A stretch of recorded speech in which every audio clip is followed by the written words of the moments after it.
Goedemiddag. Het kernkabinet heeft zich deze vanmiddag gebogen over de situatie, de militaire situatie, economische impact en ook gekeken naar de vluchtelingenstroom die zich aan het opbouwen is en op welke manier we daarmee omgaan. We hebben daarna ook de gelegenheid gehad om samen met de koning een uitgebreide briefing te krijgen van Defensie en van de militaire inlichtingendienst ten opzichte van de situatie ter plaatse in Oekraïne en de manier dat de NAVO daarmee omgaat. Avant que je cèderai la parole aux différents ministres et secrétaires d'État pour donner plus de détails dans leur domaine, je voudrais quand même revenir par rapport à quelques éléments, quelque chose qui se sont passés en Ukraine et ici dans notre pays. D'abord, on a malheureusement, je pense tous, dû voir les jours passés des images déchirantes d'une destruction d'un pays, de violences complètement aveugles contre un pays qui est un pays innocent, qui est un pays libre, qui est un pays en trajectoire démocratique et c'est une situation qui doit cesser au plus vite que possible. D'un autre côté, on a aussi vu dans le monde entier, aussi dans notre pays, énormément de solidarité, énormément de réactions par rapport à ce qui est en train de se passer en Ukraine et je voudrais dire que ça aussi, ça a été vraiment impressionnant ce qu'on a vu. Wat we vandaag zien is een omslag. En dit is een omslag in heel veel domeinen. En het is een omslag die onze toekomst zeer sterk zal bepalen. We hebben voorbije jaren al gezien hoe binnen Europa een stuk meer geostrategisch waren gaan kijken op economisch gebied. Het is duidelijk dat dit een moment is die zeer bepalend is op het gebied van onze veiligheid, op het gebied van defensie, ook op het gebied van energiebeleid. In die domeinen zien we vandaag een verandering van de situatie, een omkering van bijna 180 graden in heel veel gevallen. We leven vandaag in een ander Europa en dit is een omslag die zich overduidelijk zal laten voelen en die ons beleid zeer sterk zal bepalen. Europa is opnieuw harde geopolitiek. En geopolitiek kan klinken als een zeer abstract woord, maar eigenlijk is het heel concreet. Het gaat over onze veiligheid. Op welke manier organiseren we ons om de veiligheid van de Europese burgers zo goed mogelijk te kunnen organiseren? Wie zijn onze partners daarin? En wie zijn degenen die de voorbije dagen getoond hebben dat ze daar absoluut geen partner in zijn. Het is een nieuwe realiteit en ik ben ervan overtuigd dat ons land een zeer belangrijke rol kan spelen in het vormgeven van die nieuwe Europese realiteit. Dans l'espace de quelques jours, l'Europe a montré et son côté, ce qu'on appelle smart power, et aussi montré son côté hard power. Si on regarde tout ce qui a été mis en œuvre les jours passés, un paquet de sanctions inédits, fermeture de l'espace aérien, des sanctions financières qui vont très très loin, des sanctions personnelles vers des personnes comme M. Poutine et M. Lavrov, et la quasi-total gel des avoirs ou de la caisse de guerre de la Russie. Europa heeft zich getoond als snel, maar Europa heeft zich ook getoond als zeer eensgezind. Ik heb de voorbije dagen zeer veel in contact gestaan met mijn Europese collega's en ik heb zelden zoveel eenheid ervaren als onze inschatting van de situatie en als de inschatting van de positie die wij als Europese landen moeten nemen. Iedereen beseft dat onze kracht ligt in het feit dat we 450 miljoen inwoners zijn binnen de Europese Unie en dat we 27 landen zijn die allemaal schouder aan schouder staan, die allemaal aan hetzelfde zeel trekken. En hiermee creëren wij in Europa misschien het tegenovergestelde van wat dat sommigen gedacht hadden. Sommigen zouden misschien gedacht hebben dat Europa uit elkaar zou gespeeld worden. Het is juist het tegenovergestelde. Europa heeft nog nooit zo sterk in eensgezindheid gestaan als vandaag. Sommigen hadden misschien gedacht dat de NAVO verzwakt zou zijn. Vandaag stel ik vast dat de NAVO sterker staat dan ooit en dat bijvoorbeeld de samenwerking met landen als Finland en Zweden een zeer intensieve samenwerking geworden is. Hoe zich de komende weken zullen ontwikkelen, dat weten we niet. Wat wel zeer duidelijk is, is dat we goede partners hebben. En we hebben partners doorheen de wereld, met de Verenigde Staten, met Canada, met bijvoorbeeld ook Zwitserland. Maar we zien ook dat andere landen in de wereld meer en meer zich op de Europese lijn aan het zetten zijn. Die collectieve reactie is de beste garantie die wij hebben ten opzichte van onze veiligheid. Nu, die oorlog die gestart is door de Russische president, de gevolgen daarvan, die gaan we ook bij ons voelen. En we moeten daar duidelijk en eerlijk over zijn. Als je in een situatie komt van oorlog, dan leidt dat tot instabiliteit. Als je een situatie hebt van sancties en van tegensancties, dan gaan we dat voelen. En we moeten daar heel transparant over zijn. Vandaar dat wij op Europees niveau zeer sterk aandringen dat de Europese Commissie een pakket van maatregelen uitwerkt om zo goed mogelijk de economische impact te kunnen dempen. Wij zullen hiermee omgaan als we solidair zijn. Solidair op Europees niveau en ook solidair zijn in ons land. Deze klap zullen we zeker te boven komen, maar we zullen deze klap enkel te boven komen als er voldoende solidariteit is, en in Europa en in ons land. Et puis je voudrais terminer avec quand même remercier la solidarité que je vois dans notre pays. Nous voyons en Ukraine chaque jour plus que 400 000 personnes qui quittent leur maison, qui doivent laisser des proches, qui sont dans une situation complètement désespérée.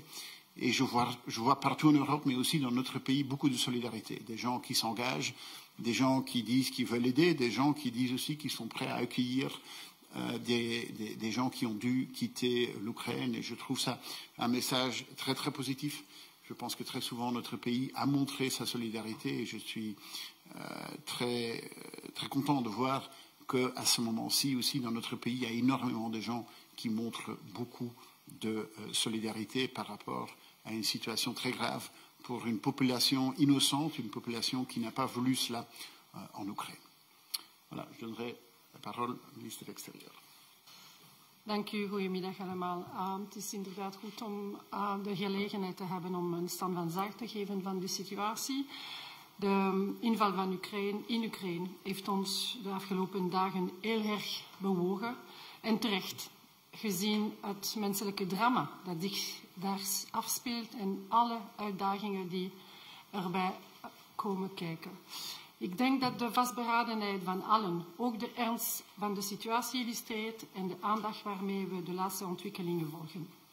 Allereerst wil ik de situatie van onze landgenoten in Oekraïne aankaarten. Natuurlijk zijn we heel bezorgd om hen. Onze prioriteit is en blijft de continuïteit te garanderen van de consulaire bijstand. Ik wil hier ook de plichtbesef en het groot professionalisme van onze ambassadeteam onderstrepen. Nous avons aussi placé des équipes au point frontière en Pologne, en Roumanie, en Slovaquie, en Moldavie. Elles sont disponibles et opérationnelles pour aider nos compatriotes.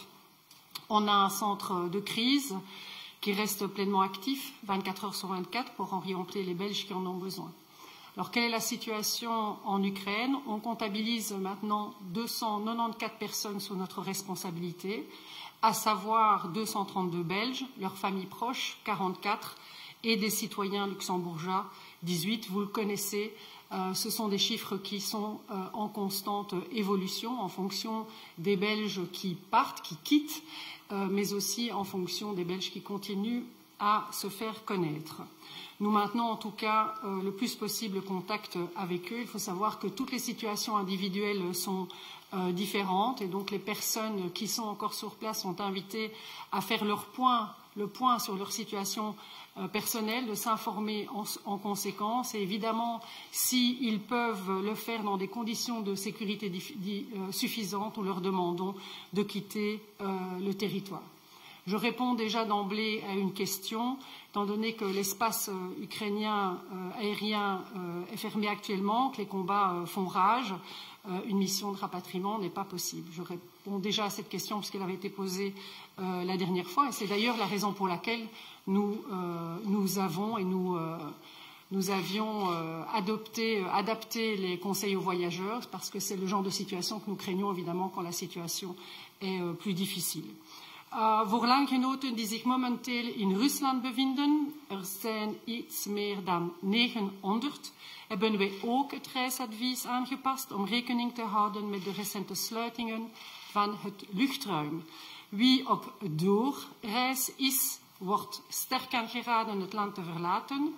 Aan wie er voorlopig verblijft, raden we aan af te wegen of het nodig is te blijven. U kunt dan niet tijdelijk het land verlaten en naar België terugkeren, zij het met een tussenstop in derde landen. Dat is nog mogelijk. In ieder geval, onze ambassade in Moskou is zeer actief om landgenoten zoveel mogelijk te steunen en ik dank hen ook daarvoor.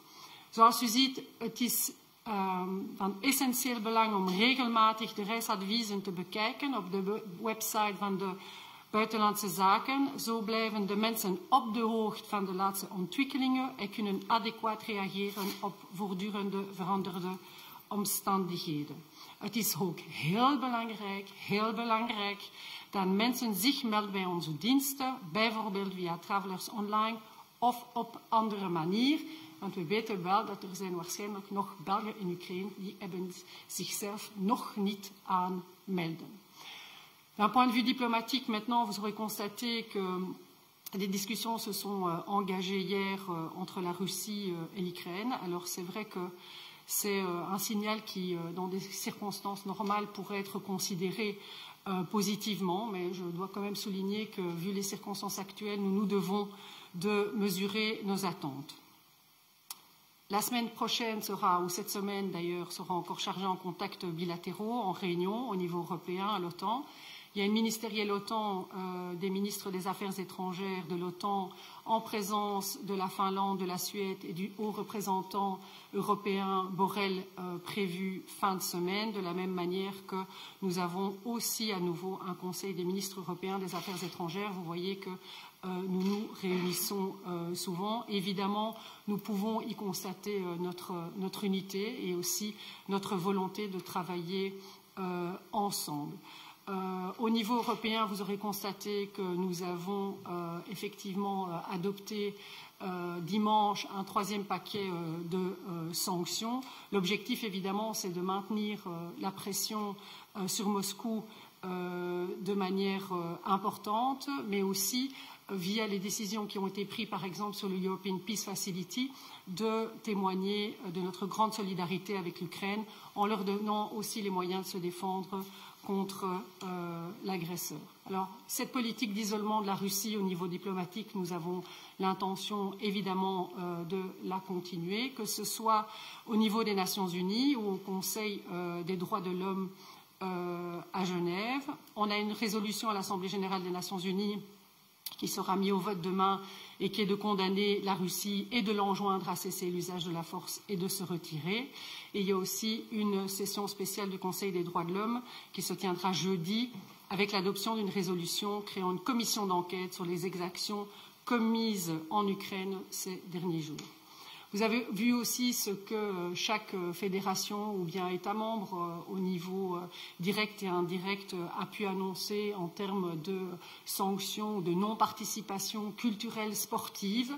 Ça a l'air de rien comme ça, mais toutes ces initiatives mises bout à bout participent aussi à l'effort de pression et à l'effort d'isolement qui est souhaité par rapport à la Russie. We zullen ook inspanningen leveren om de desinformatiecampagne die gevoerd is door Rusland tegen te gaan. Last but not least, jullie herinneren dat we hebben een aanvraag gekregen voor BeFast materiaal. We hebben er ook positief gereageerd en ik wil gewoon zeggen dat de materialen zijn op dit moment onderweg. Je vous rappelle aussi que les Nations Unies nous indiquent qu'à terme, nous aurons une situation en Ukraine où 10 millions d'Ukrainiens seront donc à terme en besoin d'assistance humanitaire.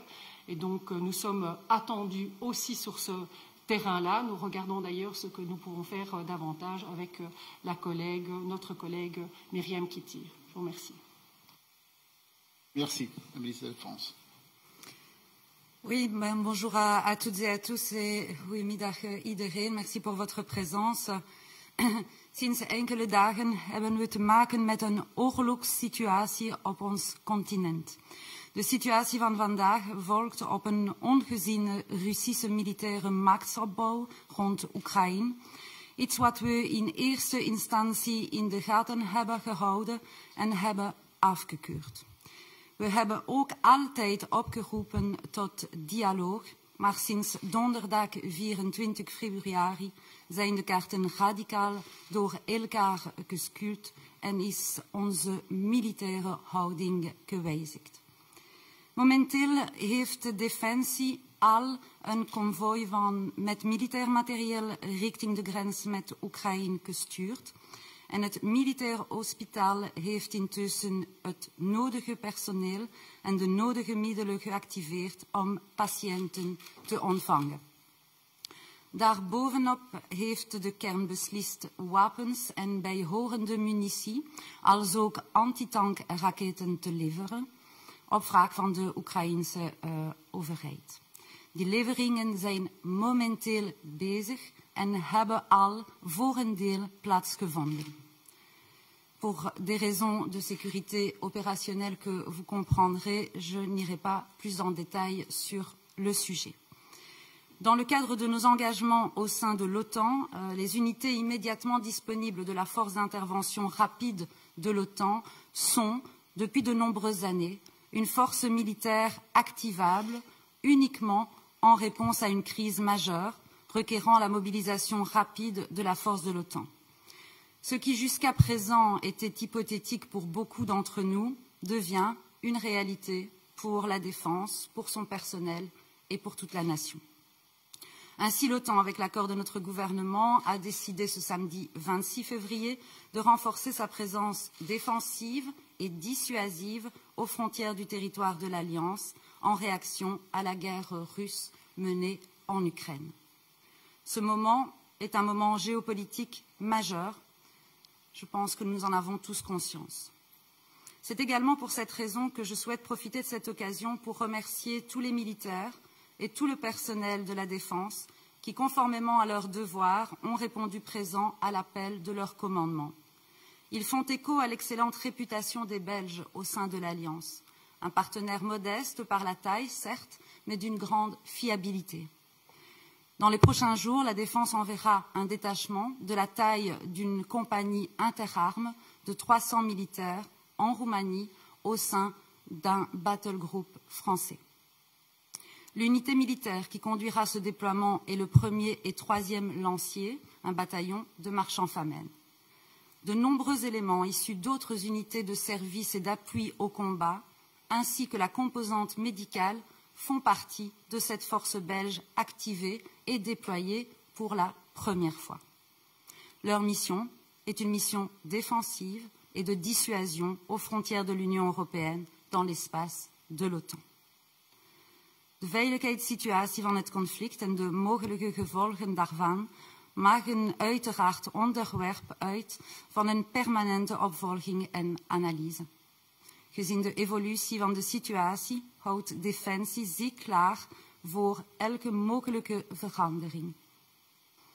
In geval van crisis is het de kunst het hoofd koel te houden, professioneel en kalm te blijven en vooral de nodige discretie aan de dag te leggen in het belang van de veiligheid van onze troepen. Ik nodig jullie allemaal uit, elk in jullie hoedanigheid, om samen de veiligheid van onze mensen en operaties te blijven garanderen. Dank u wel. Ja, merci. Staatssecretaris Verazilemigra. Dank u wel. Daar waar oorlog is, daar vluchten mensen. Op dit moment ondertussen al ongeveer 500.000 Oekraïners die het land hebben verlaten. Meer dan 280.000 die ondertussen in Polen zitten. Meer dan 80.000 die in Hongarije zitten. Meer dan 30.000 in de andere verschillende respectievelijke lidstaten in de regio. Het zou volgens UNHCR kunnen gaan om in totaal 4 miljoen Oekraïners. En 7,5 miljoen mensen zouden ontheemd kunnen worden in Oekraïne. Dat zijn de cijfers waar we vandaag voor staan. Je kan alleen maar hopen dat de oorlog snel stopt. Maar op hoop alleen kan je niet leven.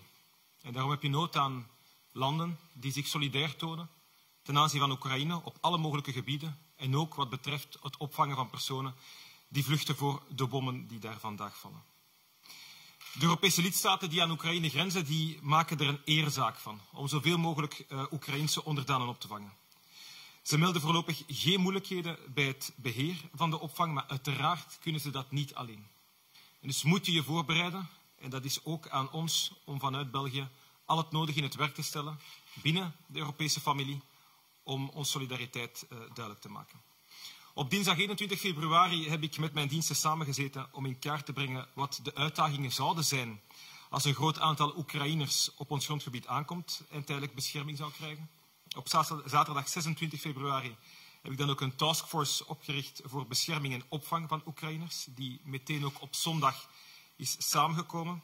Een taskforce waarin mijn diensten vertegenwoordigd zijn, maar uiteraard ook wel de departementen van Binnenlandse Zaken, Buitenlandse Zaken, Defensie en het crisiscentrum.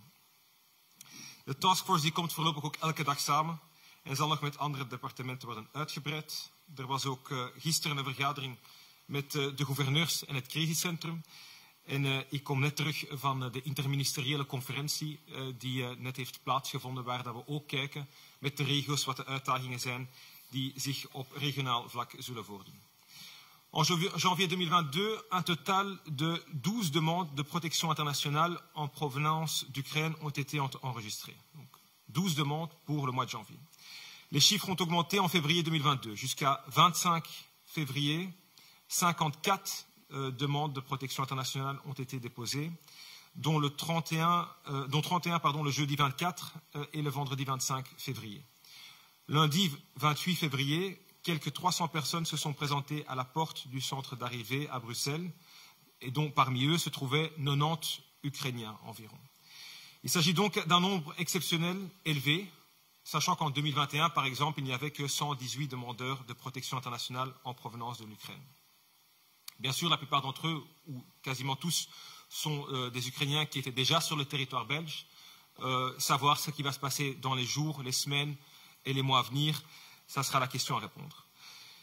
Le prochain moment important, c'est le Conseil JAI qui aura lieu ce jeudi-ci, 3 mars, où on examinera une proposition de la Commission visant à activer la directive sur la protection temporaire. Savoir que c'est une proposition que j'ai déposée moi-même, où j'ai essayé de trouver un accord avec la plupart des pays européens. Il y a eu un mandat qui a été assez clair d'une majorité des pays européens durant le Conseil JAI de dimanche. On verra ce que ça donne durant la discussion de ce jeudi. Mais en tout cas, c'est une bonne chose de voir qu'au sein de l'Union européenne, plusieurs partis et pays se montrent en tout cas les plus constructifs possibles pour trouver une solution temporaire, pour trouver une protection directe pour ces personnes-là. Nu, hoe precies? Om een vlotte registratie mogelijk te maken, richt de dienst Vreemdelingenzaken in samenwerking met FedAsyl een apart aanmeldcentrum op voor Oekraïners in Jules Bordet, het voormalig ziekenhuis. Dus niet aan het Klein Kasteeltje. Dat is ook logisch, omdat het in dit geval ook niet gaat om asielzoekers. De personen die vanuit Oekraïne vertrekken, die hier een tijdelijke bescherming krijgen. Het zij degenen die hier nu al zijn, die via de gemeente laten weten dat ze hier zijn en een aankomstverklaring gaan afhalen. Het zijn personen die toekomen en die dan ook nog geregistreerd moeten worden, die krijgen tijdelijk verblijf. Komen niet in het systeem van asielprocedures terecht en dus ook niet in onze asielcentra. Er wordt een veiligheidscheck in de procedure voorzien. Er zijn verschillende uitsluitingsgronden in de richtlijn voorzien, trouwens ook indien die geactiveerd wordt donderdag of later. In geval van bedreiging voor de openbare orde bijvoorbeeld is dat een aspect dat meespeelt.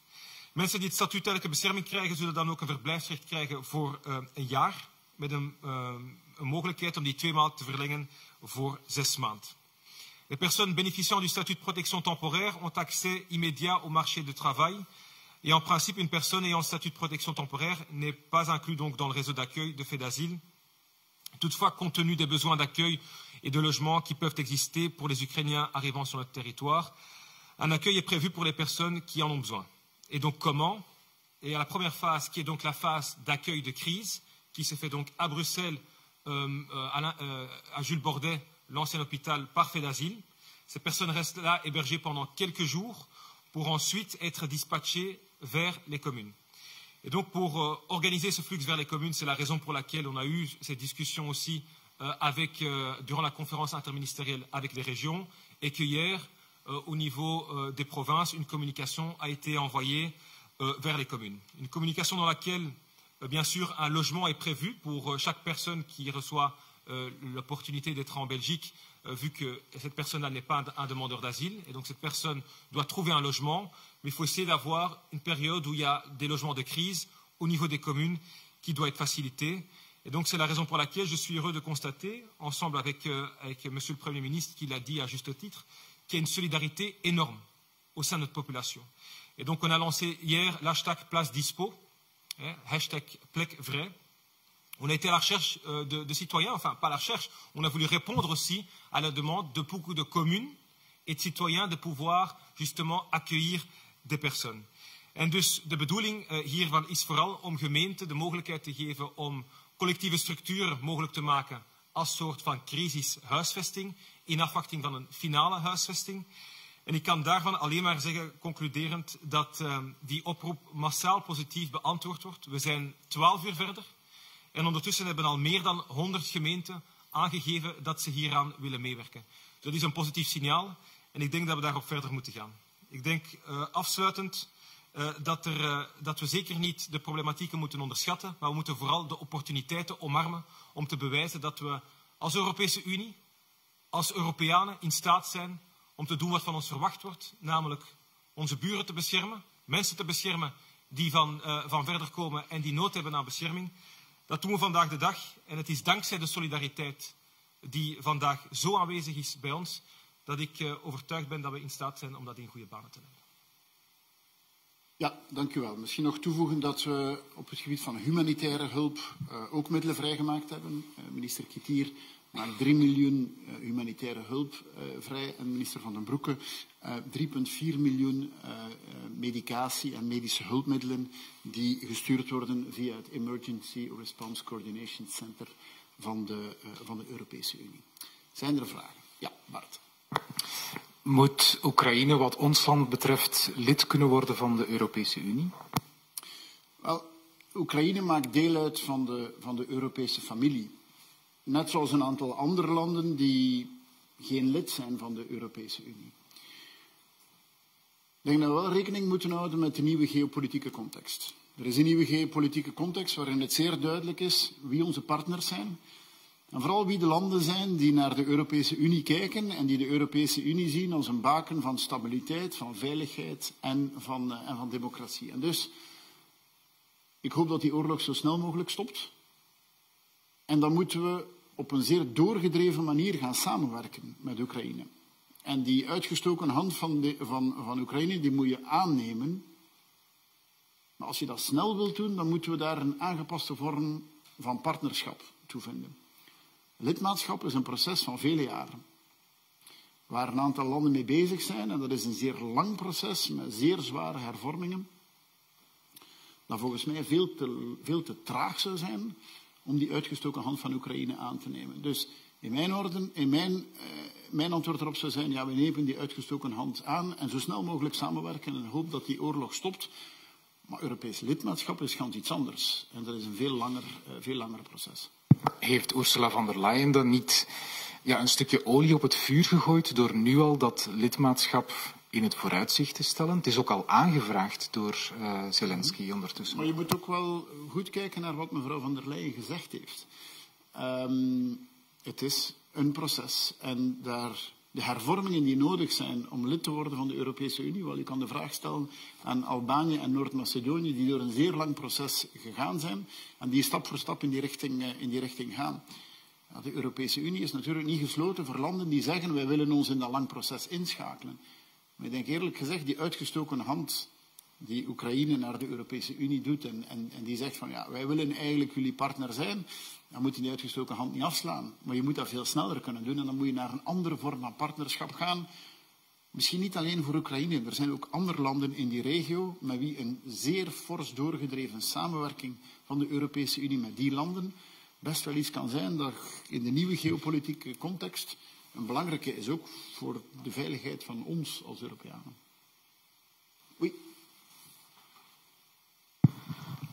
Par rapport à ce qui se passe là-bas pour le moment, donc on a appris que Kharkiv est méchamment bombardé pour le moment. On parle de cette colonne de 60 km d'armée de Russes qui marche sur Kiev. Quelles sont les informations dont vous disposez à l'heure actuelle sur la situation sur le terrain? Et deuxième petite question peut-être, l'ambassadeur belge d'Ukraine qui est en Ukraine a quitté la capitale.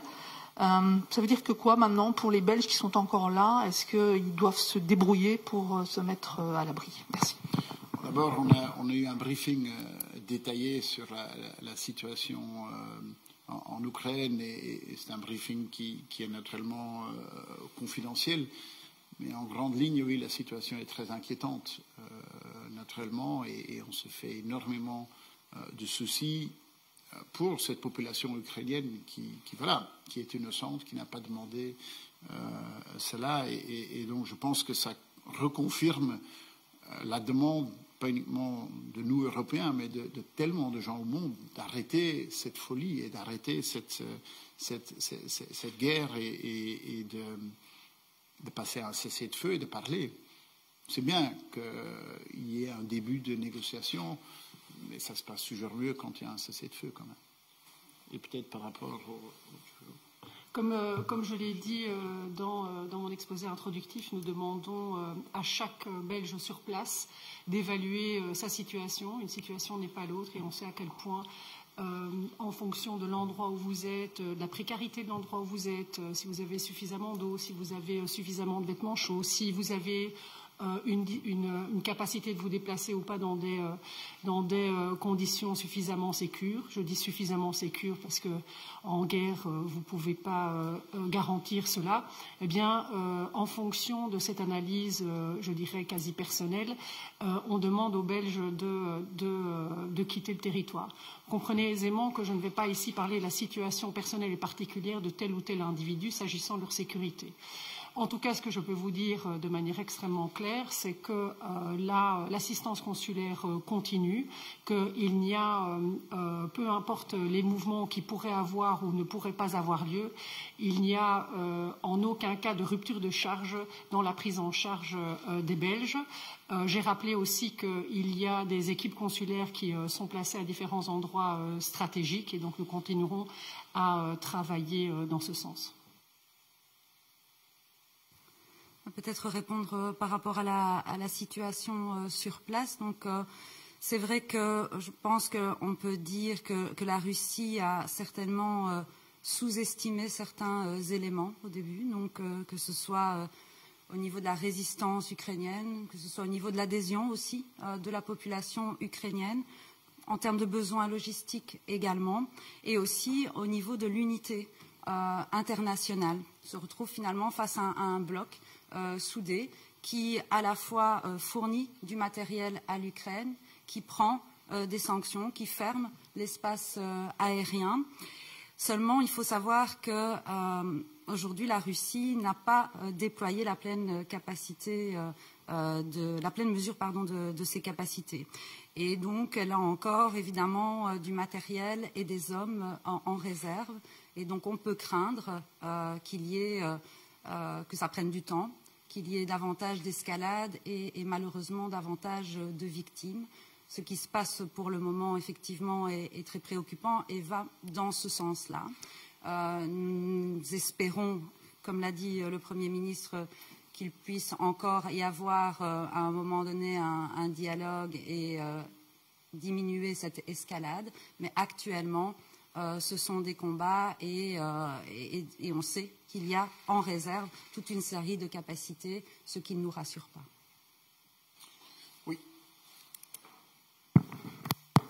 Bonjour. C'est deux questions pour Madame Wilmès. Je m'excuse si je vous fais un peu répéter ce que vous avez dit, parce que c'était pas très clair. Sur l'ambassade à Kiev, en fait, le personnel diplomatique à Kiev, il me semble que l'ambassade est partie dans l'ambassade française, qui elle-même a été bougée à Lviv. Voilà, donc je voulais savoir ce qui restait du personnel à Kiev ou plus du tout.